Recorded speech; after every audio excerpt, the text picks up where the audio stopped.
मध्ये आपले स्वागत आहे। राष्ट्रवादी काँग्रेस पक्षाचे अध्यक्ष शरद पवार यांनी दिलेल्या राजीनाम्यामुळे राजकीय वर्तुळात एकच खळबळ उडाली आहे। शरद पवार अध्यक्षपदावरून खरंच पाय उतार होणार की पक्षाला नवी उभारी देण्यासाठी पवारांनी ही खेळी केली असा तर्क आता लढवला जातोय। तर दुसरीकडे राष्ट्रवादी काँग्रेस भाजपसोबत हातमिळवणी करणार असं देखील बोललं जात आहे।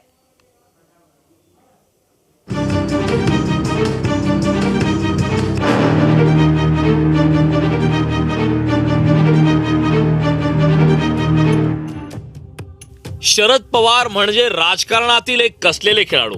पवार कधी कोणता डाव खेळतील त्याचा कोणाला थांगपत्ता लागत नाही, तसा तो आताही लागलेला नाही। भाकरी पलटण्याची वेळ आता आली आहे असे विधान पवारांनी नुकतेच केले। त्यांच्या या विधानातून कोणती भाकरी पलटली जाईल हे कोणाच्या लक्षात आलं नाही। त्याचं कारण पवारांनी यापूर्वी भाकरी पलटण्याची भाषा केलेली आहे।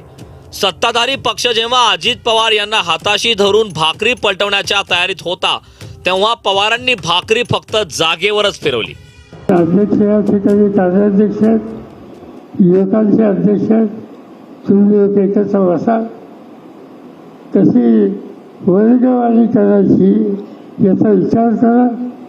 वरच्या टप्प्यात कुणाकुणाला आणायचं याचा विचार करा आणि त्याच्यात अधिक काम करणारे हे जे तुम्हाला वाटत असतील तुम्ही तुम्हाला खात्री देतो की त्यांना उद्या होणाऱ्या महानगरपालिकेमध्ये संघटनेच्या वतीनं निवडणूक लढवायची संधी दिली जाईल आणि त्यामध्ये एक नवीन नेतृत्व हे तयार केलं जाईल आणि त्या कामाच्यासाठी कष्ट करत। मगाशी कोणत्या सांगितलं भाकरी ही फिरवावं लागते आणि ती फिरवली नाही तर तण होते आणि म्हणून भाकरी फिरवायची वेळ आता आलेली आहे। आता नक्की वेळ ही आलेली आहे की विलंब करून चालणार नाही आणि ते काम पक्षामध्ये करायचा आग्रह मी आमच्या सगळ्या वरिष्ठ नेत्यांच्याकडे करीन, एवढंच या ठिकाणी सांगू इच्छितो। गेल्या 2.5 वर्षात महाराष्ट्राच्या राजकारणात मोठी उलथापालथ झाली आहे। शिवसेना भारतीय जनता पक्षाची अभेद्य असलेली युती निवडणूक निकालानंतर तुटली आणि राज्यात महाविकास आघाडीचा उदय झाला। महाराष्ट्राच्या राजकारणात असा बदल होईल असा विचार कोणीही ध्यानीमनीही केला नव्हता। महाविकास आघाडीचे सरकार आल्यापासून शरद पवारांचं राज्याच्या राजकारणातील महत्त्व पुन्हा एकदा अधोरेखित झालं। महाराष्ट्राचे राजकारण सतत शरद पवार या एका नावाभोवती फिरत राहतं हे पवारांनी पुन्हा दाखवून दिलं। पण हे घडत असताना राष्ट्रवादी काँग्रेसचे अनेक नेते केंद्रीय यंत्रणाच्या जाळ्यात अडकले। त्यात दस्तूरखुद्द अजित पवारांचाही समावेश होता। पण संकटाचा आलेला चेंडू सीमापार कसा लावायचा हे पवारांनी या सगळ्या प्रकरणातून दाखवून दिलंय। अर्थात अनिल देशमुख, नवाब मलिक यांच्यासारख्या नेत्यांना पवार बाहेर काढू शकले नाहीत। आणि 1 मे 1907 ते 1 मे कालच 1 मे झाला, 1 मे 2023 इतक्या प्रदीर्घ कालावधीच्या नंतर कुठेतरी थांबायचा विचारसुद्धा केला पाहिजे। माणसाला अधिक उभं असू नये आणि इतकी वर्ष संधी मिळाल्याच्या नंतर आणखी उभं ठेवण्याच्या संबंधीची भूमिका मी तरी कधी घेणार नाही आणि त्यामुळं तुम्हाला अस्वस्थता कदाचित वाटेल, पण मी राष्ट्रवादी काँग्रेस पक्षाच्या अध्यक्षपदावरून निवृत्त व्हायचा निर्णय आज घेतलेला आहे। एका बाजूने शरद पवारांची रणनीती आणि दुसऱ्या बाजूने अजित पवारांची भारतीय जनता पक्षाची वाढती सलगी महाराष्ट्राने जवळून पाहिली। गेल्या काही दिवसात राष्ट्रवादी काँग्रेस भाजपसोबत जाणार का, अजित पवारांचं राष्ट्रवादी काँग्रेसचे काही आमदार फुटणार का अशी कुजबूज सुरू झाली। याच काळात शरद पवारांनी पंतप्रधान नरेंद्र मोदी यांच्या पदवीचा विषय सध्या तरी महत्त्वाचा नाही असं विधान करत लगोलग उद्योगपती गौतम अदानी यांनाही वेळ दिली।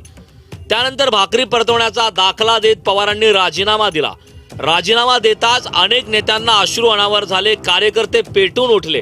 त्यामुळे एका बाजूने अजित पवारांनी टाकलेला दबाव मोडीत काढून राष्ट्रवादी काँग्रेसला नवी उभारी देण्यासाठी शरद पवारांनी राजीनामा दिला असं काही जाणकारांचं म्हणणं आहे।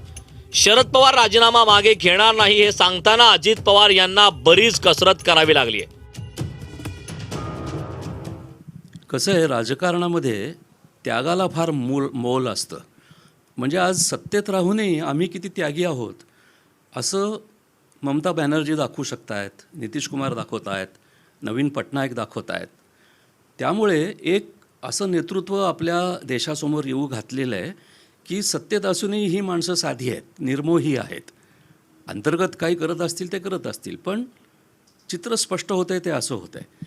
तो त्याग आज शरद पवारांनी करून दाखवला आणि इथेच अजित पवार उघडे पडले.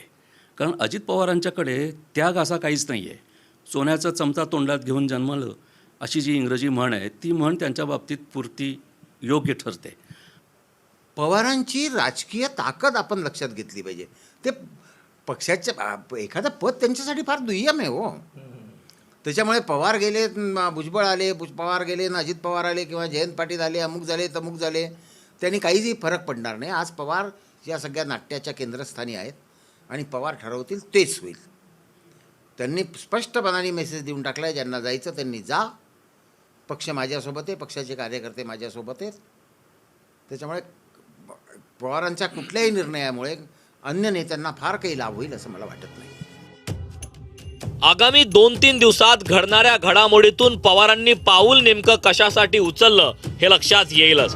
पण तुर्तास तरी अजित पवारांची चांगलीच कोंडी झाली आहे. सुप्रिया सुळे हसतमुख आहे. जयंत पाटील, छगन भुजबळ, जितेंद्र आव्हाड, प्रफुल्ल पटेल यांच्यासह अख्खा राष्ट्रवादी काँग्रेस पक्ष हवाल दिलाय. कारण पक्षातील मातब्बर नेते आणि कार्यकर्ते शरद पवारांच्या मागे आहेत आणि पवारांच्या रणनीतीमुळे ते पेटून उठलेले आहेत. हे आता अजित पवारांच्या देखील लक्षात आलंय. आता अजित पवार काय भूमिका घेतात याकडेही सर्वांचं लक्ष लागलंय. Bureau report, news state Maharashtra.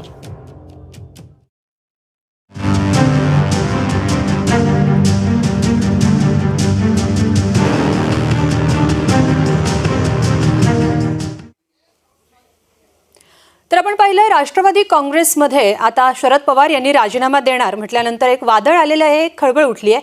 अर्थात नवं नेतृत्व येणार आहे याबाबतचा निर्णय देखील 5 मेच्या बैठकीत होईल.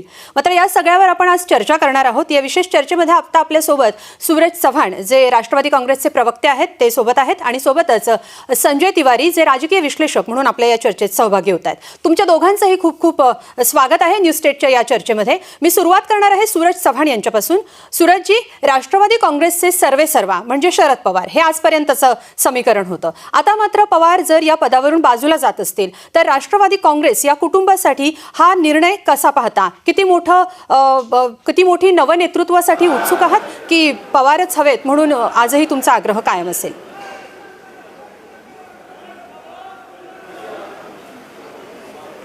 आमच्या सर्वांची कार्यकर्त्यांची भूमिका हीच आहे की आदरणीय पवार साहेबांनीच राष्ट्रवादी काँग्रेस पक्षाचं नेतृत्व करावं. त्याचं कारण पवार साहेबाचा पाठीमागं असलेला अनुभव आणि देशामध्ये आणि राज्यामध्ये उद्भवलेली परिस्थिती, ज्या पद्धतीनं आजचंच राजकारण चालू आहे, या राजकारणाला जर थांबवायचं असेल, या धर्मांध शक्तीला जर थांबवायचं असेल आणि लोकशाही जर टिकवायची असेल तर पवारसाहेबासारख्या अनुभवी नेतृत्वाची गरज हे राष्ट्रवादी काँग्रेसलाच नाही तर महाराष्ट्राला आणि देशाला सुद्धा आहे. म्हणून पवारसाहेबांनी आम्हा कार्यकर्त्यांच्या भावना लक्षात घेऊन, आमची विनंती तर आहेत परंतु साहेबांनी आमच्या भावनासुद्धा लक्षात घेतल्या पाहिजे आणि भावना लक्षात घेऊन त्यांनी जो घेतलेला निर्णय आहे तो माघार घ्यावा अशी विनंती आज आम्ही या माध्यमातूनही करतोय. प्रत्यक्षात भेटून केलेले अनेक आमचे कार्यकर्ते आज मुंबईमध्ये दाखल झालेले आहेत. तेही पवार साहेबांना येऊन तशाच पद्धतीची भावना बघत आहेत आणि साहेबांना विनंती आहे की साहेबांनी ती निर्णय माघार घ्यावा. अगदी खरंच. मी जाणार आहे आता संजय तिवारी यांच्याकडे आणि या चर्चेमध्ये आता आपल्यासोबत गोपाळ तिवारी जे काँग्रेसचे प्रवक्ते आहेत ते देखील सहभागी झालेले आहेत. त्यांचंही खूप खूप स्वागत आहे. संजय तिवारी यांच्याकडे जाणार आहे. संजयजी, राष्ट्रवादी काँग्रेसच्या शरद पवारांचा हा जो निर्णय आहे त्याकडे तुम्ही कसं पाहता? राष्ट्रवादी काँग्रेससाठी किती हा निर्णय चांगला असणार आहे की नवं काही संकट येऊ शकतं?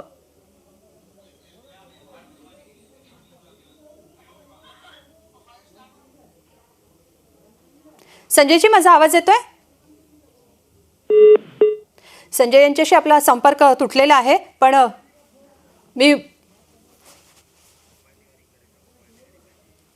मी जाणार आहे गोपाळ तिवारी यांच्याकडे जे काँग्रेसचे प्रवक्ते आहेत.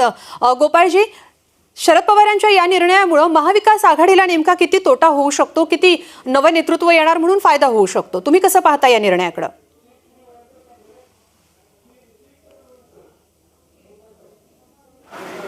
परिस्थितीमध्ये महाराष्ट्र सत्तेवर आलेली आहे आणि ह्या सगळ्या याच्यामध्ये काँग्रेसची शरद पवारांची जी जडणघडण आहे ती काँग्रेसच्या मुशीत घडलेली आहे, धर्मनिरपेक्ष तत्वांवर घडलेली आहे आणि संविधान लोकशाही वाचवणं आज देशाच्या पुढे सर्वात मोठं प्राधान्य आहे, संकट आहे. आणि याच्यामध्ये पवार साहेबांनी जी परवाचं एक अत्यंत महत्वाचं भाष्य केलं की जेव्हा पुलवामाच्या बाबतीत सत्यपाल मलिक जेव्हा बोलले तेव्हा पवार साहेबांनी खणखणीत त्या ठिकाणी सांगितलं की या सरकारला सत्तेत राहण्याचा नैतिक अधिकार नाही. पवार साहेबांचा शेवटी हा अंतर्गत प्रश्न आहे राष्ट्रवादीचा, नो डाऊट. त्याच्यात आम्ही एका मराठ्यापेक्षा आम्ही काहीच भावना किंवा व्यक्त करू शकत नाही. परंतु पवार साहेबांचं ज्येष्ठत्व, त्यांचा एक अनुभव, त्यांचा एक नेतृत्वाचा दबदबा आज या महाविकास आघाडीला आम्हाला हवा आहे, त्याच्यात काही डाऊट नाहीच आहे. आणि ह्या सगळ्या गोष्टीमध्ये सगळ्यात पहिल्या कुठल्या पक्षाचं कुठलं अस्तित्व राहण्यापेक्षा आज देशात लोकशाही, संविधान वाचलं पाहिजे, हे प्राधान्याची गरज आहे, महत्वाचं आहे. आणि त्याच्यामुळे राष्ट्रीय संपत्तीची लूट होतीये, ह्या सगळ्या गोष्टी आहेत. त्यामुळे आजच्या घडीला युपीए आघाडीमध्ये एक प्रकारे पवारांचा जो अनुभव आहे असं ज्येष्ठ नेतृत्व, परंतु दुर्दैवानं काय झालंय आजकाल प्रत्येक ज्येष्ठ नेत्याच्या, ज्येष्ठ पक्षाच्या पुण्याईचं हायजॅक करायचं एक नवीन एक फॅशन निघाली आहे किंवा स्वतः काही न करता दुसऱ्याच्या पुण्याईवरची जी कमाई आहे ती हायजॅक करायची. म्हणजे दुसऱ्यांच्या पुण्याईवर जो एक पक्षाचा विस्तार झालाय, एक विचार रुजलाय, त्याच्या माध्यमातून जे लोकप्रतिनिधी निवडून आले, त्याच्या माध्यमातून जे संख्याबळ आहे ते मात्र कशाही एन केन प्रकाराने हायजॅक करायचं, मग त्याच्यात अनेक हातखंडे अपवायचं. हे दुर्दैव प्रथा म्हणा, राजकारणात एक वेगळी प्रवृत्ती डोकं वर काढते असं म्हटलं तर वावगं ठरणार नाही. आणि आजच्या घडीला आता आमचे राष्ट्रवादीचे प्रवक्ते सूरजजी म्हटले, म्हणजे सगळीकडनंच त्यांचं, म्हणजे त्यांनी आज या वयात ते काम करू शकतात, निर्णय घेऊ शकतात, सगळीकडे भेटू शकतात, या सगळ्या गोष्टी आहेत. व्यक्तिगत मतभेद एखाद्या काही मुद्द्यांवर असतील, परंतु देशाची खरी गरज जी आहे ते संविधान वाचवणं आहे, लोकशाही वाचवणं आहे. आणि ही जर टिकली तर पुढे राजकीय पक्षांचं अस्तित्व राहील आणि लोकशाहीला अभिप्रेत राज्य व्यवस्था त्या ठिकाणी देशात अस्तित्वात राहील. म्हणून पवार साहेबांसारखं ज्येष्ठ नेता राहावा या मतात आम्ही आहोत. त्याच्यात म्हणजे त्याच्यात दुसरं काही विषय नाहीच आहे. परंतु त्यांना एक सर्वमान्य नेतृत्व जे आहे ते आज त्यांच्या ठायी आहे, हे मला सांगावं. अगदी याच मुद्द्यावर मी संजय तिवारी यांच्याकडे जाणार आहे. संजयजी, ज्या पद्धतीनं नवं नेतृत्व येऊ घातलंय राष्ट्रवादी काँग्रेसमध्ये, त्या दृष्टीनं खरं तर पवारांनी पदावरून बाजूला होणं हे भाजपसाठी कितपत पथ्यावर पडणार आहे? त्यांच्यासाठी किती आता मोठं राष्ट्रवादीचं कुरण किंवा राष्ट्रवादीचा सगळा कुटुंब त्यांच्यासाठी आता उघड असेल आणि अधिक जसं शिंदे गटाचं झालं तसं राष्ट्रवादी काँग्रेसचं करण्याची संधी भाजपकडे असू शकेल? प्रकरणामध्ये भाकरी परतवणे हा जो शब्दप्रयोग शरद पवारांनी वापरला त्याला थोडंसं समजून घेण्याची गरज आहे. कारण सुरुवातीला असं वाटलं होतं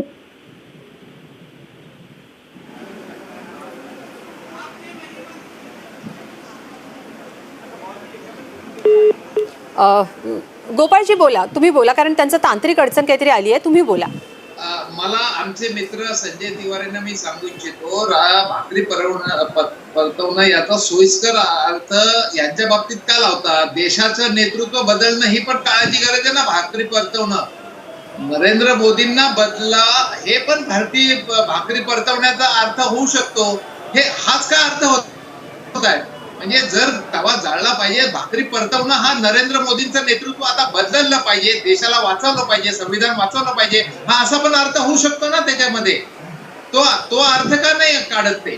म्हणजे हा का नाही अर्थ होऊ शकत? बरं, देशाची एवढी सगळी वाट लागतीये, कुठल्या गोष्टीला ते उत्तर देत नाही, लोकसभेचं संसदेचं कामकाज चालत नाहीये, लोकशाही मूल्य पायदळी तुडवली जात आहेत आणि याच्यामध्ये हाच का अर्थ लावतात लोक सोयीनं? भाकरी परतवणं म्हणजे नरेंद्र मोदींना आता बाद झालं, त्या ठिकाणी देशाचं नेतृत्व दुसरं कोणी करायला पाहिजे, हा अर्थ आहे आमच्या दृष्टीनं पवार साहेबांचा. याच्यात दुसरा तिसरा आमच्या दृष्टीने अर्थ नाहीये. अगदी गोपाळजी, खरं तर पवारांच्या बोलण्याचा जो अर्थ आहे तो भल्याभल्यांना कळत नाही असं बोललं जातं. अगदी आपल्या या चर्चेमध्ये आता आपल्यासोबत शिंदे गटाचे प्रवक्ते देखील सहभागी झालेले आहेत. अरुण सावंत आपल्यासोबत आहेत. अरुणजी, स्वागत आहे न्यूज स्टेटमध्ये सगळ्या चर्चेमध्ये. अरुणजी, तुम्ही कसं पाहता राष्ट्रवादी काँग्रेसच्या या निर्णयाकडे? नवं नेतृत्व येऊ घालणारे त्यांच्या पक्षामध्ये, त्याचा निर्णय उद्या होणार आहे, पण पवार हे राष्ट्रवादी काँग्रेसचे सर्वे नसणार आहेत. तुम्ही कसं पाहता या निर्णयाकडे? खरं सांगायचं म्हणजे हा जो काही निर्णय शरद पवारजींनी घेतलेला आहे तो त्यांचा पर्सनल निर्णय आहे आणि त्यांच्या पक्षाचा आहे. याच्यामध्ये जास्त काही आम्ही बोलणं हे तसं काही शोभदायक ठरणार नाही. परंतु जे काही पवार साहेब प्रत्येक वेळेस म्हणत असतात की भाकरी परतली जाईल योग्य वेळी, आणि त्यांचे आता प्रवक्ते सुद्धा त्यांची बाजू घेऊन कशी भाकरी यांनी परतली ह्या गोष्टी ते सांगत आहेत की सध्या देशाचं नेतृत्व काम बरोबर करत नाहीत, आदरणीय मोदी साहेब काम बरोबर करत नाहीत, म्हणून देशाचं नेतृत्व आम्ही शरद पवारांनी बाजूला ठेवलं, आणखीन दुसऱ्या कोणाच्या तरी ते हातात देतील. परंतु मी आपणास या चॅनेलद्वारे एक मात्र सांगू इच्छिन की आता यांचे भाकरी परतणं वगैरे बरंच खूप झालं. आदरणीय पंतप्रधान नरेंद्र मोदीजी तसेच महाराष्ट्राचे मुख्यमंत्री एकनाथराव शिंदेजी हे अतिशय उत्तमरित्या काम करत आहेत आणि काही दिवसानंतर भाकरी परतण्याऐवजी काँग्रेस, राष्ट्रवादी काँग्रेस आणि उद्धव ठाकरे यांची शिवसेनेला भाकऱ्या भाजत बसायचं काम मात्र जरूर करावं लागेल, एवढं मात्र मी छाती ठोकपणे सांगू शकेन.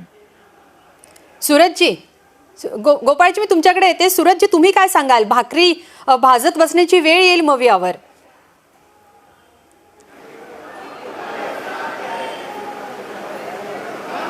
भाकरी फिरवणं ह्याचा शब्दशः अर्थ म्हणजे नेतृत्वामध्ये जे काय अनेक वर्ष त्या संघटनेत काम करतात त्या संघटनेत काम करणाऱ्याला त्यांचं प्रमोशन करून त्या ठिकाणी नवीन चेहऱ्यांना संधी देणं. आता कोण काय करेल हे येणाऱ्या काळामध्ये महाराष्ट्राला दिसेल, देशाला दिसेल. आता मी इथं सध्या कुणाचं भविष्य सांगणार नाही कारण ते माझं काम नाही, परंतु सावंत साहेब ज्या पद्धतीनं बोलत होते सावंत साहेबाला सुद्धा समजेल की भाकरी बडवण्याची वेळ कुणावरती येणार आहे ते त्यांना लवकरच समजेल. मी अरुण सावंत यांच्याकडे जाणार आहे, पण आधी गोपाळ तिवारी तुम्ही बोला. आता आमचे जुने मित्र, आमच्या काँग्रेसचे एकेकाळी प्रवक्ते राहिलेले आणि ज्यांनी मोदींचा पापांचा घडा वाचून दाखवलेला टीव्हीवर, हे आमचे मित्र अरुण सावंत आता शिंदे गटाचे प्रवक्ते झालेत. मी त्यांना त्यांच्या व्यक्तिगत शुभेच्छा देतो. मुद्दा असा आहे की भाकरी परतवणं जे ते बोलतायत त्याचा अर्थ आता त्यांनी सांगितलं की राष्ट्रवादीचे प्रवक्ते आणि त्यांनीच बोलले, पण माझ्या दृष्टीत असं काय आलेलं नाही की त्याचं समर्थन करतायत. म्हणजे भाकरी परतवणं म्हणजे पवार साहेबांनीच बाजूला जाणं असं कुठं प्रवक्ते बोलले नाहीत. मलाही आठवत नाही आता सूरजजी असे काही बोलले असतील म्हणून, किंवा राष्ट्रवादीचे सगळे नेते तर त्यांना गळ घालतायत. मुद्दा असा आहे की कुठलाही पक्ष आणि कुठलंही नेतृत्व उभं करायला विचाराची पक्की बैठक लागते. एका तत्वांना वाहून घ्यावं लागतं आणि आयडिओलॉजी विषयी, आपल्या तत्वांविषयी क्लिअर राहावं लागतं. वैचारिक बैठक पक्की असावी लागते, तरच ते नेतृत्व पुढे जातं. त्याला वैचारिक बैठक असते. सत्ता आज येते उद्या जाते, सत्तेचं काही नाही.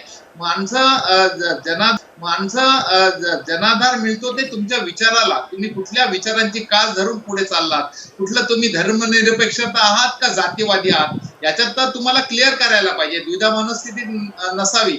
देशाला आपण कुठे नेत आहोत, संविधानाची मूल्य जोपासली जाणार का नाही, लोकशाहीची मूल्य जोपासली जाणार का नाही, राष्ट्रीय संपत्ती सार्वजनिक पैसा हा वाचला जाणार आहे का नाही, आणि लोकशाहीला महागाईच्या कसाड्यातनं आणि बेरोजगारीच्या कसाड्यातनं सोडवण्याकरता म्हणजे महात्मा गांधींनी ज्या वेळेला हे लोकशाही कल्याणकारी राज्य असावं ही संकल्पना होती. डॉक्टर बाबासाहेब आंबेडकरांचं संविधान त्या ठिकाणी आहे. त्यामुळे देशात सर्वच आज राज्यात आणि देशात या मूल्यांची त्या ठिकाणी जपणूक होणं ही काळाची गरज आहे. त्यामुळे आणि स्पष्ट उल्लेख आहे पवार साहेबांनी जेव्हा जेव्हा बोलले ते भाकरी परतायची वेळ आली, उलथवायची वेळ आलेली आहे, भाकरी फिरवण्याची वेळ आलेली आहे. याचा अर्थ देशात 10 वर्ष जे मोदींच्या रूपानं जे नेतृत्व करताय त्यांना आता बाजूला करायची वेळ आली. हा स्पष्ट अर्थ आहे त्याच्यामध्ये, दुसरा तिसरा कुठलाही अर्थ नाहीये. हाच अर्थ आहे आमचा म्हणण्यानुसार. आणि त्यांनी सूचक उद्गार केलेत. त्या ठिकाणी सत्यपाल मलिकांनी जो पुलवामाच्या बाबतीत जो आम्ही 2-2.5 वर्ष माझ्या सकट, मला वाटतं अरुण सावंत देखील 2-3 वर्षापासून 19 पासून ज्या मुद्दे आम्ही काढत आलो त्याच मुद्द्याला आज सत्यपाल मलिकांनी जे उद्गार काढले त्याला पुष्टी मिळालेली आहे. पुलवामा म्हणजे 5 वर्षाची लोकशाहीच्या माध्यमातून आपण केलेलं काम पुढे जनतेपुढे ठेवून त्याच्यावर मतं मागायच्या ऐवजी त्या ठिकाणी पुलवामाचा हल्ला, त्या ठिकाणी शहीदांच्या नावावर मतं मागवण्याचं निंद्य कृत्य भारतीय जनता पक्षाने केलेलं आहे. आणि भावनिक वातावरणात, कारण त्यांच्याकडे सांगण्यासारखं काही नाही. नोटबंदीवर त्यांनी मतच मागितले नाही, जीएसटी वर त्यांनी मतच मागितले नाही, 2 कोटी रोजगार देऊ त्याच्यावर मतं मागितले अगदी नाही. त्यामुळे या काळा पैसा मुद्द्यांवर देशात देश पातळीवरची भाकरी परतावायची वेळ आलेली आहे असं तुमचं म्हणणं आहे गोपाळजी. आपल्या या चर्चेमध्ये संजय तिवारी देखील सहभागी आहेत, राजकीय विश्लेषक आहेत ते. संजयजी, तुम्ही कसं पाहता पवारांच्या या निर्णयाकडे आणि कितपत आव्हानात्मक असणार आहे येणारं नेतृत्व राष्ट्रवादी काँग्रेससाठी? बरोबर. तुमच्या प्रश्नाचं उत्तर देण्याआधी मला थोडंसं असं म्हणायचं आहे की राजकीय विश्लेषण करताना आपले स्वतःचे वैयक्तिक मत जे काही असेल तो एक वेगळा विषय आहे, त्याला राजकीय विश्लेषण आपण म्हणू शकत. आणि दुसरं, जेव्हा आपण आपले राजकीय आरोप करतो किंवा राजकीय आपलं मत मांडतो त्यावेळेस ते किती योग्य आहे, वस्तुस्थितीला धरून आहे, हा प्रश्न निर्माण होतो. आता जे वक्ते बोलत होते, मला त्यांच्या वैयक्तिक मताबद्दल काही म्हणायचं नाही आहे, पण महत्वाचा प्रश्न हा आहे की आज जे घडत आहे त्याचं आपण राजकीय विश्लेषण कशा पद्धतीनं करूया. आपण जो प्रश्न विचारला, मला तेच म्हणायचं आहे की भाकरी परतवणे हा जो शब्दप्रयोग मोठ्या पवार साहेबांनी वापरला त्याचा जो अर्थ आहे तो आधी असा ठरवण्यात आला, असा समजण्यात आला की राज्यातलं जे राष्ट्रवादी काँग्रेसचं नेतृत्व आहे किंवा विरोधी पक्षनेते पद आहे ती भाकरी परतवण्याचा विषय चाललेला आहे. त्यानंतर मग त्यांनी जेव्हा स्वतःच्या राजीनाम्याची घोषणा केली, राष्ट्रीय अध्यक्ष पदावरून पायउतार होण्याची घोषणा केली, तेव्हा असं वाटलं होतं की हे देशातील राष्ट्रवादी काँग्रेसचं जे नेतृत्व आहे ते नव्या पिढीकडे देण्यासाठीचा हा विषय आहे, त्यामुळे त्यांनी हा शब्दप्रयोग वापरला असावा. पण आता जे दिसतंय ते असं आहे की हा एकूणच आपल्या पक्षाला वाचवण्याचा प्रयत्न आहे. आजच्या घडीला हा राष्ट्रवादी काँग्रेसच्या अस्तित्वासाठी संघर्ष आहे, कारण त्यातील एक महत्वाचा गट जो आहे त्याला कदाचित एनडीए कडे जाण्याची इच्छा आहे, प्रबळ इच्छा आहे. आणि त्यामध्ये काय तडजोड होऊ शकते, कोणकोणते राजकीय हितसंबंध जोपासून राष्ट्रवादी काँग्रेसला सलग ठेवण्याचा प्रयत्न कसा करता येईल, त्याकरिता ही फार मोठी स्टेप म्हणा किंवा हा फार मोठा निर्णय थोरल्या पवार साहेबांनी घेतलेला आहे असं मला वाटतं. त्यामुळे आपल्याला त्या दृष्टिकोनातून हे बघितलं पाहिजे असं मला वाटतं. कारण मूळतः महाराष्ट्रामध्ये जे राजकारण आहे गेली 2 दशकं ते 4 पक्षांच्या अवतीभोवती फिरतंय. शिवसेना म्हणजे बाळासाहेब ठाकरेंची जी शिवसेना होती, जी आता उद्धव बाळासाहेब ठाकरेंची शिवसेना असं म्हणूयात, भारतीय जनता पक्ष, काँग्रेस आणि राष्ट्रवादी काँग्रेस पक्ष, यातील कोणत्या तरी एका पक्षाला कमी केल्याशिवाय हे संतुलन एका ठिकाणी जाऊ शकणार नाही. किंवा त्याच दिशेने उद्धव बाळासाहेब ठाकरे यांनी 2019 साली महाराष्ट्र विकास आघाडी मोदिया याच्या दिशेने पावलं उचलली होती. आता तो विषय मागे पडलाय, कारण एकनाथ शिंदे आपला पक्ष सोडून त्यांनी मूळ शिवसेना दावा करत नवीन पक्ष स्थापन केलाय किंवा आता ते सत्तेवर आहे. हे सगळं पाहता मला असं वाटतं की कुठेतरी राष्ट्रवादी काँग्रेसला स्वतःच्या राजकीय अस्तित्वासाठी मोठा निर्णय घ्यावा लागेल आणि तो मोठा निर्णय कसा असेल याच्या दृष्टीनं हा सगळा संघर्ष सुरू आहे. अगदी खूप खूप धन्यवाद संजयजी, तुम्ही या चर्चेत सहभागी झालात. मी आता जाणार आहे अरुण सावंत यांच्याकडे.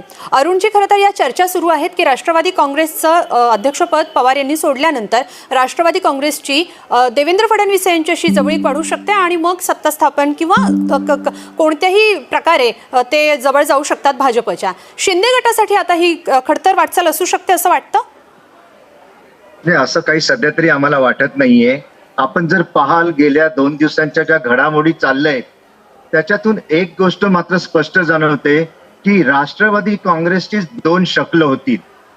ज्याप्रमाणे अजित पवारजी, सुप्रियाताई सुळे, शरद पवारांनी जो निर्णय घेतल्यानंतर त्यांच्या हालचाली, त्यांच्या नेत्यांमध्ये आपापसामध्ये जसे 2 गट पडण्याची चिन्ह दिसत आहेत, उघड उघडे महाराष्ट्राच्या जनतेला कळतंय. याचा परिणाम एकनाथ शिंदेजी यांच्या शिवसेनेवरती, म्हणजे ही जी काही आमची मूळ शिवसेना आहे हिच्यावरती काही होणार नाही. भले अजित पवारजी किंवा या राष्ट्रवादीने कोणताही निर्णय घेऊन आम्हाला त्यांची तशी काही चिंता वाटत नाही, तरी सुद्धा आम्ही आमची भूमिका ही जाणीवपूर्वक पुढील पावलं आम्ही टाकूच. या मुद्द्यावर मी सूरज चव्हाण यांच्याकडे जाणार आहे. सूरजजी, खरंच असे 2 गट आहेत राष्ट्रवादी काँग्रेसमध्ये?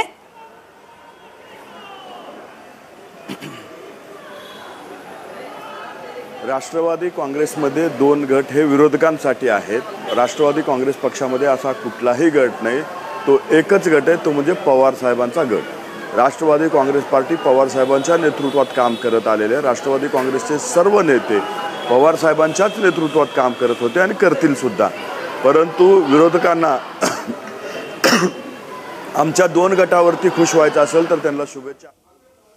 येतोय आणि बोलणार आहे अजित सूरजजी, मी तुम्हाला थोडंसं थांबवते कारण ज्येष्ठ नेते प्रफुल्ल पटेल बोलतायत, ते माध्यमांशी संवाद साधतात. आपण तो ऐकूया आणि मग मी पुन्हा तुमच्याकडे येईन.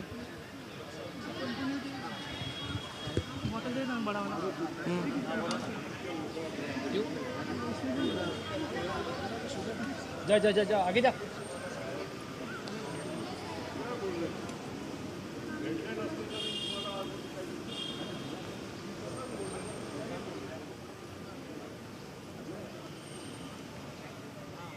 अगदी आपण त्यांचं म्हणणं पुन्हा एकदा ऐकणार आहोत, पण मी पुन्हा एकदा सूरज चव्हाण यांच्याकडे जाते. सूरजजी, तुमचा मुद्दा पूर्ण करा, मग मी पुढचा प्रश्न घेईन.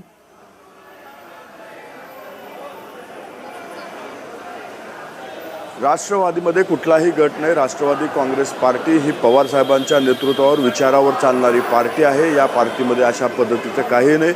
पवार साहेबांनी जो निर्णय घेतला आहे तो त्या निर्णयाला सर्वांनी विरोध केला होता किंवा आमची भूमिका आणि आमचं भावना ह्या आहेत की पवार साहेबांनीच राष्ट्रवादी काँग्रेस पक्षाचं नेतृत्व करावं. आता कुणाला त्याच्यामधून 2 गट दिसले असतील, कुणाला वेगवेगळं काही वेगळं दिसलं असेल, परंतु त्या ठिकाणी आम्ही स्वतः उपस्थित होतो.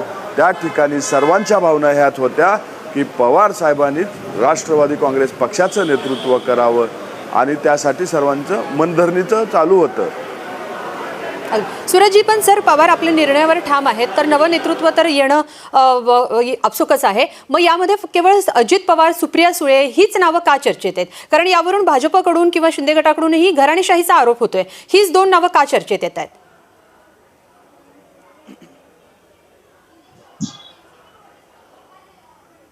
हे बघा, पहिली गोष्ट तरी आमच्या सर्वांची पहिली भूमिका हेच आहे की पवार साहेबांनी या पक्षाचं नेतृत्व करावं. समजा आमच्या भावना उद्या कमिटीच्या मिटिंगच्या माध्यमातून पवार साहेबांपर्यंत कार्यकर्त्यांच्या भावना हे पोहोचवल्या जातील आणि त्यानंतर त्या ठिकाणी जो निर्णय पवार साहेब देतील तो आमच्या सर्वांसाठी अंतिम असेल. मग ह्याच्यामध्ये नावं बरेच आहेत, जी राष्ट्रीय अध्यक्ष होऊ शकतात, जे पवारसाहेबांच्या मुशीत घडलेले आहेत, अशी बरेच नावं आहेत. परंतु पवारसाहेब ज्या नावावरती शिक्कामोर्तब करतील त्या नावाच्या नेतृत्वाखाली काम करण्याचं राष्ट्रवादीचे सगळे लोक काम करतील. आता लोक घराणेशाही म्हणतात, घराणेशाहीवरती एखादी वेळी येतं आणि भारतीय जनता पार्टी शिंदे गटानं घराणेशाहीवर बोलावं आणि त्याला आम्ही उत्तर द्यावं एवढं मला कुठं काही ते योग्य वाटत नाही. कारण शिंदे साहेबांचं काम कोण बघतं हे आपण बघितलेलं आहे. शिंदे साहेबाच्या खुर्चीवर बसून कोण राज्याचा कारभार हाकतो हे आपण पाहिलेलं आहे. भारतीय जनता पार्टीमध्ये शीर्ष नेतृत्वापासून राज्याच्या जमिनीपर्यंत नेतृत्वापर्यंत घराणेशाहीनं बरबटलेला पक्ष हा भारतीय जनता पार्टी आणि त्या लोकांनी आम्हाला मार्गदर्शन करावं. इतके वाईट दिवस आमच्यावरती आलेले नाहीत. ज्याच्या क्षमता आहे, जो नेतृत्व करू शकतो अशा व्यक्तीकडेच पवारसाहेब जबाबदारी देतील आणि तो व्यक्ती भविष्य काळामध्ये राष्ट्रवादी काँग्रेस पक्षाचं नेतृत्व करेल. त्यांच्या नेतृत्वामध्ये राष्ट्रवादी देशभर वाढवण्याचं काम केलं जाईल आणि त्याला कार्यकर्ते म्हणून आमची सहकार्य राहील. अगदी. खरं तर मी गोपाळ तिवारी यांच्याकडे जाणार आहे, पण त्याआधी मी अरुण सावंत यांच्याकडे जाणार आहे. कारण शिंदे गटानं घराणेशाहीवर बोलू नये असा एक थेट आरोप किंवा वक्तव्य केलेलं आहे सूरज चव्हाण यांनी. अरुणजी, तुम्ही काय यावर उत्तर द्याल? पहा, हे अख्खं जग आणि अख्खा महाराष्ट्र जाणतोय की एकनाथ शिंदे यांनी कोणत्याही प्रकारची घराणेशाही सध्या अजूनपर्यंत तरी पुढे आणलेली नाही. एकदा का एखादा व्यक्ती चुकून कोणाच्या तरी खुर्चीवर बसला म्हणजे घराणेशाही चालू झाली असा त्याचा अर्थ काढणं, म्हणजे त्याबद्दल मी काय आता इथे अपमानास्पद काही बोलत नाही. मात्र कालपर्यंत जे राष्ट्रवादीचे नेते असं सांगत होते की इथून आम्ही हटणार नाही, उपवास करणार वगैरे वगैरे वगैरे, जोपर्यंत शरद पवारजी आपला राजीनामा मागे घेत नाहीत. आता आज तेच नेते काय म्हणतात की शरद पवार साहेब ज्यांच्याकडे बोट दाखवतील तो आमचा पुढचा नेता असेल. म्हणजे हळूहळू पहा, जसजसे दिवस पुढे जातील तसतसे यांच्या भूमिका सुद्धा बदलत जाणार. आणि आज मात्र महाराष्ट्राच्या जनतेला एवढं तरी कळलंय की मविया ही जी काही एक संघटन आता 3 पार्ट्यांचं झालेलं आहे, या मवियामध्ये कोणत्याही प्रकारचं अगदी मवियाचं भवितव्य काय असणार यावर चर्चा करणार आहोत. अरुणजी, गोपाळच्यामध्ये आता आपल्यासोबत अजित चव्हाण जे भाजपचे प्रवक्ते आहेत ते देखील जोडले गेलेले आहेत. पण आपली चर्चा सुरू होती त्यामध्ये अरुण सावंत यांच्या उत्तरानं सूरज चव्हाण यांचं समाधान झालंय का हे मी जाणून घेणार आहे आणि त्यानंतर मी गोपाळ तिवारी यांच्याकडे जाणार आहे. सूरजजी बोला.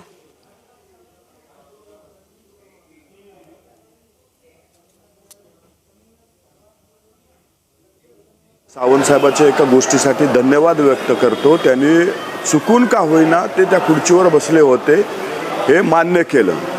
खरं तर सावंत साहेब महाराष्ट्राच्या मुख्यमंत्र्याच्या खुर्चीवर चुकून सुद्धा बसू शकत नाही, पण आज तुम्ही मान्य केलं त्याबद्दल तुमचे धन्यवादच आहेत.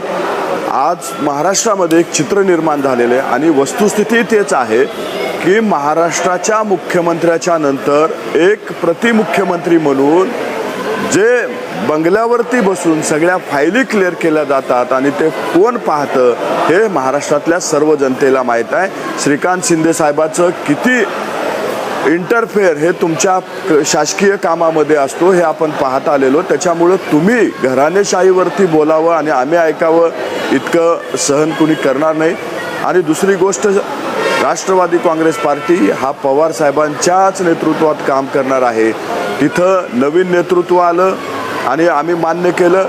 आमच्या साहेबांचा निर्णय हा आमच्यासाठी अंतिम असतो. आमचा प्रयत्न, मी तुम्हाला अगोदरही म्हणलं होतं, आमचा शेवटपर्यंत प्रयत्न असणार आहे की पवार साहेबांनीच राष्ट्रवादी काँग्रेस पक्षाचं नेतृत्व करावं. पण तुम्ही मला वाटते ते वाक्य ऐकलं नव्हतं. अजूनही तुम्हाला सांगतो, आमचा शेवटपर्यंत प्रयत्न पवार साहेबांनीच नेतृत्व करावं हा असणार आहे. आणि त्यानंतर जरी पवार साहेबांनी जे कुणाच्या नावावरती शिक्कामोर्तब करतील त्या नावाच्या नेतृत्वाखाली काम करायला आम्ही सर्वजण तयार आहोत. कारण ही एक प्रक्रिया आहे आणि प्रक्रियेमधून माणसं घडत असतात आणि ती प्रक्रिया घडावी यासाठी काम चालू आहे. परंतु ही प्रक्रिया घडत असताना भावनासुद्धा तितक्यात महत्त्वाच्या आहेत आणि त्या भावना पवार साहेब लक्षात घेतील अशी अपेक्षा आमची सर्वांची अजूनही आहे. अगदी, त्यामुळे काय निर्णय होईल ते पाहणं महत्त्वाचं असेल. या चर्चेमध्ये आपल्यासोबत अजित चव्हाण भाजप प्रवक्ते देखील सहभागी झालेले आहेत. अजितजी, स्वागत आहे या चर्चेमध्ये आपल्या न्यूज स्टेटवर. आपण पाहतोय शरद पवारांच्या या निर्णयानंतर आता राष्ट्रवादी काँग्रेसमध्ये नवं नेतृत्व येऊ घातलंय. अर्थात काय निर्णय होईल त्यावर ते आहे सगळं अवलंबून. पण राष्ट्रवादी काँग्रेसचं जर नवं नेतृत्व आलं तर कितपत मोठी संधी आहे भाजपसाठी? कारण बावनकुळे यांनी जे स्टेटमेंट दिलेलं आहे त्यानुसार राष्ट्रवादी काँग्रेसमधल्या नेत्यांसाठी आमचे दरवाजे खुले आहेत असं त्यांनी म्हटलंय. तेव्हा किती मोठी संधी असेल भाजपसाठी ही? नाही, तिकडे नेतृत्व बदल होतोय म्हणून भारतीय जनता पक्षासाठी संधी अशातला भाग नाही. दर मंगळवारी आमच्याकडे पक्षप्रवेश असतात आणि त्याच्यामध्ये राष्ट्रवादी काँग्रेस पक्षाचे अनेक जबाबदार पुढारी मोठ्या संख्येनं भारतीय जनता पार्टीमध्ये येत आहेत. मी पक्षाचा सहमुख्य प्रवक्ता आहे. काल माझी कार्यकारिणीवरती निवड झालेली आहे. मी युवा चेहरा आहे.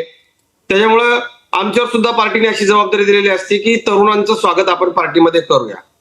आणि खऱ्या अर्थाने या देशामध्ये लोकशाही मार्गाने चालणारा पक्ष आमचा आहे. आपण एक गोष्ट लक्षात घ्या, मला वाटतं तिकडून राष्ट्रवादीकडनं माझे तरुण सन्माननीय मित्र सूरजराव चव्हाण आहे. मला एका गोष्टीचं फार वाईट वाटतं आहे की हा महाराष्ट्र एका नेत्याला मोठ्या प्रमाणावरती मानतो, तो म्हणजे स्वर्गीय यशवंतराव चव्हाण साहेब. स्वर्गीय यशवंतराव चव्हाण साहेबांचं उठता बसता नाव घेणाऱ्या या मंडळींनी कशा पद्धतीनं राजरोसपणे चव्हाण साहेबांच्या विचाराचा खून केलेला आहे हे उभा महाराष्ट्र नाही तर देश पाहत. आता शिंदे साहेबांना हे करता उत्तर देत असताना, सावंत साहेबांना उत्तर देत असताना हे म्हणले की कशा पद्धतीने श्रीकांत शिंदे या सगळ्यामध्ये इंटरफिअर करतात. मी पत्रकार आहे, गेली 20 वर्ष महाराष्ट्राच्या सार्वजनिक जीवनामध्ये आहे आणि मी राष्ट्रवादी काँग्रेस पक्षाकडून नेमलेले असे अनेक मंत्री बघितलेत की सगळं काही जे रिमोट कंट्रोल हलतो तो सिल्व्हर ओ करून हलतो. ब्रीफिंग द्यायला गृहमंत्र्यांसकट, सर्व मंत्र्यांसकट सगळी मंडळी, सगळ्यांना कुठं जावं लागतं हे उभ्या महाराष्ट्रानं सूरजराव पाहिलंय. त्यामुळं मला वैयक्तिकरित्या शरद पवार साहेबांच्या बद्दल अतिशय आदर आहे. तो असलाच पाहिजे. ते देशामधले सिनियर मोस्ट लीडर आहेत. परंतु राजकीय टीका अपरिहार्य आहे. ही जी सगळी परिस्थिती आहे, या परिस्थितीमध्ये आपण काय बघतोय? आमच्याकडे ठराविक मुदतीमध्ये देश पातळीवरती प्रक्रिया होते, अध्यक्ष बदलला जातो.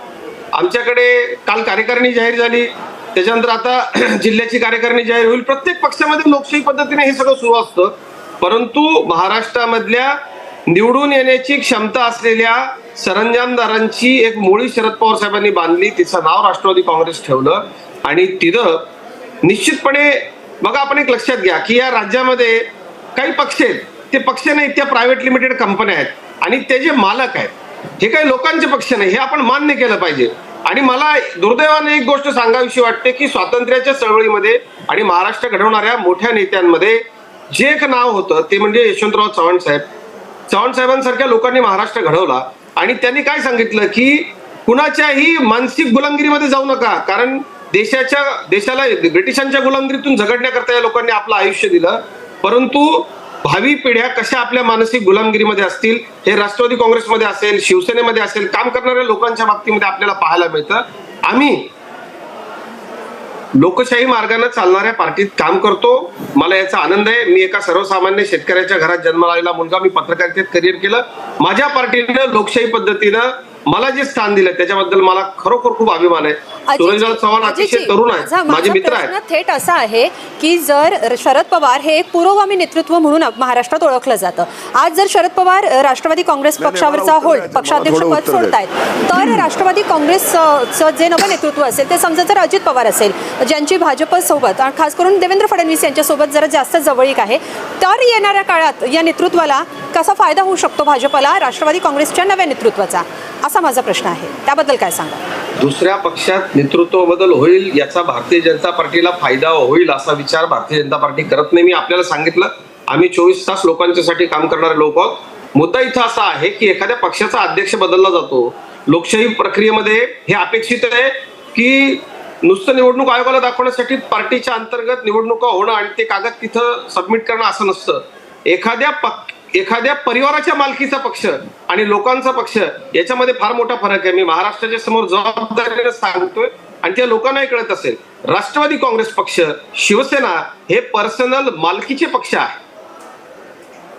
खरं तर आपण या सगळ्या संदर्भामध्ये हा प्रश्न चर्चेला घेतलाय, विषय चर्चेला घेतलाय म्हणून यावर चर्चा केली पाहिजे. परंतु लोक तसं उघडपणे बोलतात, पवारांचा पक्ष आहे, ठाकरेंचा पक्ष आहे. भारतीय जनता पक्षाबद्दल असं बोललं जातं का की हा याचा पक्ष आहे, त्याचा पक्ष आहे? असं अजिबात नाहीये. आमचा कार्यकर्त्यांचा पक्ष आहे, आमचा लोकांचा पक्ष आहे. आम्ही लोकांमध्ये जातो आणि सर्वसामान्य कार्यकर्ता सुद्धा उद्या पक्षाचा राष्ट्रीय अध्यक्ष होऊ शकतो. इकडे तसं आहे का? अजिबात नाहीये. ताई होतील का, दादा होतील का, याच्यापुढे विषयच जात नाही. तिथंच आहे. सामान्य कार्यकर्त्याला शक्ती देणारा, सामान्य कार्यकर्त्याला संधी देणारा आणि सर्वोच्च पातळीवरती संधी देणारा पक्ष असला पाहिजे असं लोकशाहीमध्ये अभिप्रेत आहे. आपल्या नेत्यांची शिकवण होती. परंतु सुरजजी, जसं अजित चव्हाण म्हणतात तसं खरंच राष्ट्रवादी काँग्रेस हा प्रायव्हेट लिमिटेड पक्ष आहे?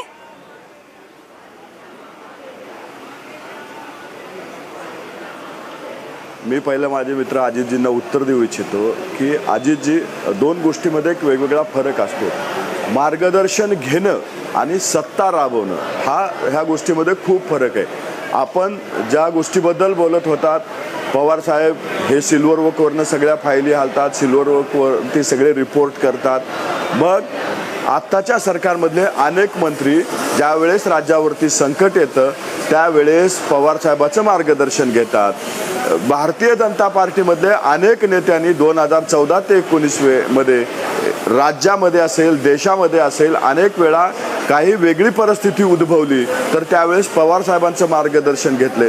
मग ते मार्गदर्शन घ्यायला गेले होते की फायली क्लिअर करायला गेले होते, त्याचं तुम्ही आधी सांगितलं पाहिजे. पवार साहेब एक वरिष्ठ नेते आहेत. त्यांनी राज्यामध्ये कुठलाही पक्ष सत्तेत असू द्या, ज्यावेळेस राज्यावरती संकट येतं त्यावेळेस त्या लोकांना मार्गदर्शन करायचं काम केलंय, त्यातून मार्ग काढून द्यायचं काम केलेलं आहे. आणि अजित जे आम्हाला सांगतायत की राष्ट्रवादी काँग्रेस पार्टी हे प्रायव्हेट लिमिटेड काँग्रेस पक्ष आहे.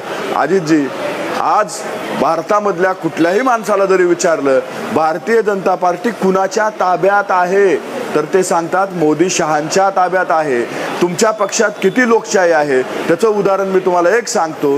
देवेंद्र फडणवीस साहेबांनी ज्यावेळेस शिंदे साहेबांचं सरकार बनत होतं त्यावेळेस पत्रकार परिषद घेऊन सांगितलं होतं की मी कुठल्याही पदावरती जाणार नाही, मी सरकारमध्ये कुठलीही जबाबदारी स्वीकारणार नाही, परंतु वरिष्ठ नेतृत्वाने जरा डोळे मोठे केले आणि आदेश दिला की देवेंद्र फडणवीस साहेबांनी तात्काळ आपली भूमिका बदलली आणि जबाबदारी स्वीकारली. याला आपण लोकशाही म्हणता का?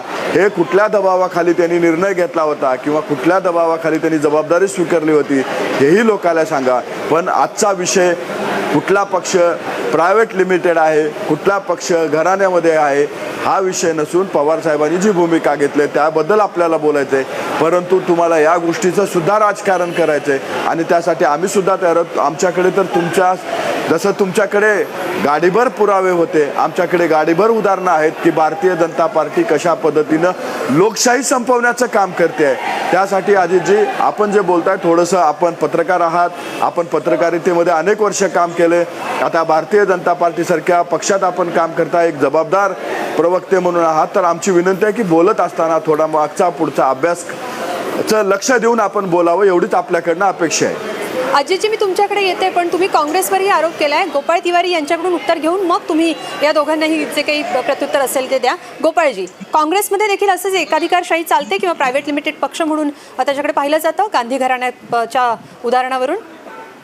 हे बघा स्वातीजी, गांधी घराण्याचं गेलं 30 वर्षाहून जास्त काळ कोणीही पंतप्रधान राहिलेलं नाही राजीव गांधी नंतर. ही एक गोष्ट. अनेक संधी असताना राहुल गांधी पण मंत्रिमंडळात गेलेले नाही. आता मुद्दा असा आहे की जर त्या कार्यकर्तृत्वाला, त्या योगदानाला जर लोक पाठिंबा देत असतील तर तो लोकांचा प्रश्न आहे. बरं, घराणेशाही ही जर एक संज्ञा आहे, कारण त्याच्यावर बोलायचा हा विषय नाहीये, परंतु हे पती पत्नीच्या नात्यातून घराणेशाही किंवा परिवारवाद तयार होतो. त्याच्यासाठी पहिल्या व्यक्तीला पती पत्नीचं जीवनातील सर्वोच्च नातं विश्वासाने सांभाळावं लागतं. म्हणजे अग्निसाक्ष 7 फेरे घेऊन आपण ज्या पती पत्नीचं नातं निर्माण करतो तेव्हा आपल्या पत्नीविषयी ती व्यक्ती किंवा ते नेतृत्व किती प्रामाणिक आहे आणि त्याच्यातनं परिवारवाद होतो. आणि परिवारवादाला उत्तरदायित्वाचं बंधन असतं, अकाउंटेबिलिटी असते, जबाबदारी असते. आता परिवारवाद काय आहे? गोव्याच्या अधिवेशनामध्ये मोदींचा चेहरा कसा पुढे आला, अडवाणी आणि या सगळ्यांना कसं हटवलं गेलं. तुमचं आमचं दुर्दैव पर्रीकर पासून, सुषमा स्वराज पासून, अरुण जेटली पासून, गोपीनाथ मुंडे पासून सर्व चांगले नेते आज नाहीयेत, याची आम्हालाही खंत वाटते. या सगळ्या गोष्टी वेगळ्या होतो, हा विषय नाही, त्याच्यावर आपण खूप काही बोलू शकतो. मुद्दा असा आहे की पवार साहेबांचं राजकारण आहे राष्ट्रवादीचं. तर पूर्वीच्या पत्रकार विश्लेषक आहे बघा, आपल्या संविधानाचं किती वैशिष्ट्य आहे. तर संजय तिवारी आहेत, गोपाळ तिवारी आहेत, सूरज चव्हाण आहे आणि आपले अजित चव्हाण आहेत. म्हणजे अरुण चव्हाण, 2 चव्हाण आणि 2 तिवारी, म्हणजे विचारांची किती वैविधता आहे बघा याच्यामध्ये. हे संविधानाचं आपलं विशेष आहे. त्यामुळे जे संजय तिवारी मगाशी म्हटले की राष्ट्रवादी मधल्या काही लोकांना तिकडे जायचंय किंवा ते एनडीए मध्ये येऊ पाहतात वगैरे, तर मला एकच सांगायचं त्यांना की पवार साहेब ज्यांना राष्ट्रवादीला जर पाठिंबा द्यायचा असेल ना तर ते चोरी छिपे देत नाहीत, ते स्पष्ट खुला देतात. जसं 2014ला हेच एकनाथ शिंदे विरोधी पक्ष नेते झाले होते, शिवसेनेचे, काँग्रेसने बाजूला अलिप्त राहिलं होतं. पवार साहेबांनी स्पष्ट भूमिका घेतली की राज्याला निवडणुकीच्या खर्चात ढकलायचं नाही. त्यांनी आवाजी मतदानाने राष्ट्रवादीने फडणवीस सरकारला पाठिंबा दिला ना, तेव्हा हे म्हटलं नाही की असं खासगी घराणेशाहीच्या पक्षाचा पाठिंबा नको आम्हाला. तेव्हा मात्र भाजपला चाललं. दुसरं, आज जे वारंवार जे उद्धव ठाकरेंना शिवसेनेच्या नावाने बोट मोडतात हे की शिवसेनेने गद्दारी केली. 2019ची निवडणूक झाल्यावर 15 दिवस काहीच नव्हतं तेव्हा कोश्यारींनी ज्या वेळेला हे भाजपचे नेते शिष्टमंडळ गेलं आणि कोश्यारींना भेटून पत्र दिलं आणि बाहेर येऊन माध्यमांना सांगितलं आम्ही सरकार बनवू शकत नाही. त्याच्यानंतर जर पहिला प्रयत्न केला असेल तर अजितदादांना पाठे घेऊन शपथविधीचा प्रयत्न केला, पण पवार साहेबांसारखं ज्येष्ठ मॅच्युअर्ड प्रबलग नेतृत्व त्या ठिकाणी होतं मवियाचं आणि त्यामुळे त्यांची डाळ शिजली नाही. आणि तेच अजित पवार मात्र पवारांचे पुतणे म्हणून तेव्हा घराणेशाहीचे म्हणून ते चालले नाही, कारण त्यांना सत्ता पाहिजे होती. पहाटेची सत्तेचा शपथविधी घेतला परंतु ते झालं नाही आणि म्हणून मग मविया अस्तित्वात आली. त्यामुळे जर 2019 नंतर पहिला प्रयत्न शिवसेनेसोबत झालाच नाहीये, त्यामुळे कुणी हे केली गद्दारी म्हणणार नाही शब्द, पण पहिल्यांदा घरोबा कुणाशी करायचा प्रयत्न आणि केला त्यामुळे सोयीनुसार त्या पक्षाचे अर्थ काढले गेले प्राप्त भाजपकडून. परिस्थितीमध्ये प्राप्त परिस्थितीमध्ये महाविकास आघाडी सारखं सरकार संविधानाच्या जपणूक करण्याकरता, लोकशाहीची बूस्ट ठेवण्याकरता जर त्या ठिकाणी सत्तेवर आलं तर त्याच्यात गैर काय? आणि ह्या लोकांना आता ते नकोय, कारण 16 आमदारांचं निलंबन जवळजवळ अपेक्षित आहे आम्हाला तरी न्याय व्यवस्थेकडनं. अगदी एकूण गोपाळजी की भाजपकडून सोयीस्कररित्या त्या पक्षाचे अर्थ लावले जातात आणि त्याचा फायदा घेतला जातो असं तुमचं म्हणणं आहे. अजितजी, आता तुमची बाजू. अगदी स्पष्टच आहे आणि ते स्पष्ट दिसलेलं आहे ना. बरं, अजित चव्हाण यांची बाजू ऐकूयात. अजितजी बोला. शैलीजी, खरं तर मुळात मी काँग्रेसवरती बोललेलो नव्हतो, पण मी आता काँग्रेसवरही बोलतो. आज काय झालंय माहितीये का, माझ्या अतिशय बुद्धिमान मित्रांची फार मोठी अडचण झालेली आहे. कारण खरोखर हे लोक घराण्याच्या पक्षात काम करतात, प्रायव्हेट लिमिटेड कंपन्यांमध्ये काम करतात. मला आदरणीय गोपाळजींचं वाक्य खूप आवडलं की संविधानाची किती हे सौंदर्य राजकारणात. गोपाळजींना उभाठाची बाजू इथं मांडावी लागते. आपण बघा, देशाचा इतिहास लक्षात घेतला पाहिजे. ही काँग्रेस नाहीये जी गांधीजींनी विसर्जित करायला सांगितली होती. ही काँग्रेस नाहीये ज्या काँग्रेसमध्ये स्वर्गीय यशवंतराव चव्हाण साहेब काम करत होते. सूरज चव्हाणजी, आपण हे लक्ष देऊन ऐका. इंडिकेट आणि सिंडिकेट अशी काँग्रेसची दोन शकलं ज्यावेळेला झाली आणि चव्हाण साहेब ज्या वेळेला लोकांच्या सोबत असलेल्या काँग्रेसच्या सोबत गेले त्यावेळेला अक्षरशः यशवंतराव चव्हाण साहेबांचा शेवटच्या काळामध्ये काँग्रेसच्या नेतृत्वानं छळ केला. काँग्रेस, इंदिरा काँग्रेस हा इंदिरा गांधींनी स्वतःचा घराण्याचा पक्ष स्थापन केला आणि ती ही काँग्रेस आहे. 100 वर्षाचा 150 वर्षाचा इतिहास असलेले, मला माफ करा गोपाळजी, पण हे सत्य आहे. ते सत्य मला लोकांना सांगितलं पाहिजे की प्रायव्हेट लिमिटेड घराण्याची पार्टी झाली आणि त्या घराण्याच्या पार्टीमध्ये मग बाकी सगळे लोक काम करू लागली. पुढे हळूहळू सोयीस्करीच्या लोकांच्या पुढे त्यांनी असा विसर पाडला आणि राष्ट्रवादीच्या लोकांना देखील असा विसर पडला की तत्कालीन नेतृत्वानं, आपण बघा शरद पवार साहेबांच्या मनामध्ये याची सल कायम असते. म्हणून शरद पवार साहेब कधी गांधी घराणं, कारण पवार साहेबांना माहितीये की हे घराणं लोकांवरती घराणेशाही लादतं. त्याच्यामुळं एकीकडे मला ते कौतुक आहे शरद पवार साहेबांचं की गांधी घराण्याशी उभा दावा ठेवून स्वतःचा देशात वेगळा पक्ष काढून सुद्धा त्यांनी सत्तेत येण्याची किमया करून दाखवली. पण मग पुन्हा तेच झालं. पवारांनी आपला पक्ष लोकांपर्यंत नेला पण नेतृत्व आपल्या घराण्यापुरतच ठेवलं. मला सांगा, एखाद्या राजकीय पक्षाचा राष्ट्रीय अध्यक्ष बदलणं जाणं ही स्वाभाविक प्रक्रिया आहे. त्याच्यावरती इतकी चर्चा व्हावी, एवढा लोकांनी त्याच्यामध्ये हस्तक्षेप करावा आवश्यकताच नाही. आमच्या पक्षाचे राष्ट्रीय अध्यक्ष बदलले जातात, ते नैसर्गिक न्यायतत्वानं बदलले जातात. आमचे आता जे पी नड्डा साहेब आहेत, एका अतिशय छोट्याशा घरी शेतकऱ्याच्या कुटुंबात जन्माला मुलगा देशाचा राष्ट्रीय अध्यक्ष झाला. नितीनजी गडकरी भिंतीवरती पोस्टर लावत होते, गोपाळजी तुमच्या नागपूरचे राष्ट्रीय अध्यक्ष झाले आदरणीय नितीनजी. आमचे राजनाथ सिंग साहेब राष्ट्रीय अध्यक्ष झाले. सर्वसामान्य, आणि मला दोघा तिघांनी दिलेली जी उदाहरणं आहेत ना, सूरजजी पण म्हणाले की सन्माननीय देवेंद्रजींना निर्णय अहो पार्लमेंटरी बोर्डानं घेतली, ही खरी लोकशाही आहे. पार्लमेंटरी बोर्डानं घेतलेला निर्णय प्रमुख लोक जे पक्ष चालवतात, जे लोकशाहीमध्ये अधिप्रियत आहेत त्यांनी सांगितलं आणि राष्ट्रीय नेतृत्वानं सांगितल्यानंतर आमच्या नेत्यानं ते मान्य केलं. ही लोकशाही आहे. अजितजी, तुमच्या या वाक्यावर सूरज चव्हाण आणि गोपाळ तिवारी यांनी मला वाटतं त्यांना काहीतरी बोलायचं असेल. सूरजजी तुम्ही बोला, मग मी गोपाळ तिवारी यांच्याकडे जाते.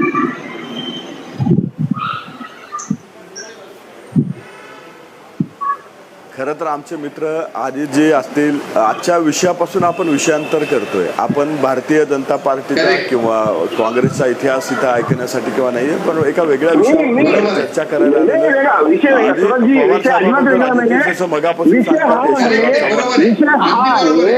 विषय हा आहे की एखाद्या पक्षाचा अध्यक्ष बदलला जातो, त्याची इतकी चर्चा होते कारण अध्यक्षपद राष्ट्रीय अध्यक्षपद दुसऱ्या कोणाकडे जाऊन दिलं गेलं नाही. आपल्यापासून स्वतः राष्ट्रीय अध्यक्ष तेच येतो.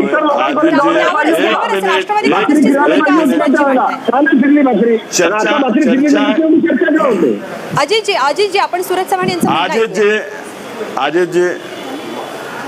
आज जे आपण पत्रकार आहात आपण थोडं दुसरा बोलत असताना आपण ऐकून घेणं हे आपलं कर्तव्य आहे. आमची आज जी चर्चा होते अध्यक्ष बदलामुळे चर्चा होत नाही. अध्यक्षांनी जी निवृत्ती जाहीर केली आहे ती निवृत्ती आम्हा कार्यकर्त्याला मान्य नाही. आमची भावना आहे की तेच अध्यक्ष राहत. यासाठी आज कार्यकर्ते महाराष्ट्रातून इथे येत आहे म्हणून माध्यमामध्ये चर्चा होते. पवार साहेबासारखा अनुभवी नेता राजकारणातून कुठेतरी दूर जाऊ नये अशी भावना सर्व पक्षातल्या नेत्यांची आहे. म्हणून ही चर्चा होते आहे. आज जे आपण एक विषय वेगळीकडे घेऊन जात आहे. JP नड्डा साहेब कसे अध्यक्ष परत झाले ते आपण पाहिलेले. कसं जय शहाला BCCIच्या सचिवपदी नियम बदलून परत सचिव करण्यात आलं हे आपण पाहिले. हे प्रक्रियेबद्दल आपण बोलताय त्याबद्दल आम्हाला आनंद आहे. पण हे बोलत असताना या सुद्धा प्रक्रिया आपण डोळ्यासमोर ठेवलेल्या पाहिजेत तर आपण बोलायचे अधिकार असतो. परंतु तुम्ही ते न बघता नुसतं हे प्रक्रियाबद्दल ते लोकशाहीमध्ये पुढे केलं जाते. आपल्यावरचे डाग मिटवले जात नाहीत हे लक्षात ठेवावे. हा कोणावरच्या डागांनंतर आपण बोलतच नाही. सूरजराव, माझं असं स्पष्ट म्हणणं आहे की जर अध्यक्ष बदलल्यानंतर ही कार्यकारिणी बदलली जाईल. माझी इच्छा आहे माझी अशी इच्छा आहे की आमचे मित्र सूरज चव्हाण हे प्रदेशाध्यक्ष झाले पाहिजे. माझे राष्ट्रवादी काँग्रेस पक्षामध्ये इतर जे दुसरे मित्र आहेत पत्रकार असताना माझे तुमच्या पक्षामध्ये अनेक वरिष्ठांशी अतिशय चांगले जिव्हाळ्याचे संबंध आहेत ते आजही आहेत. इतर दुसरं कुठलं नाव होऊ शकतं का हो? एक प्रफुल्ल पटेल साहेबांचं नाव फक्त समोर येते त्याच्यावरती पण पार्टीमधनं सांगितलं तर हे होणार नाही. पवार फॅमिलीच्या शिवाय दुसरं नावच पुढे येत नाहीये. सुप्रियाताई आणि अजित सुप्रियाताईंचंच नाव ताकदीने पुढे का येते याचं उत्तर मला द्या.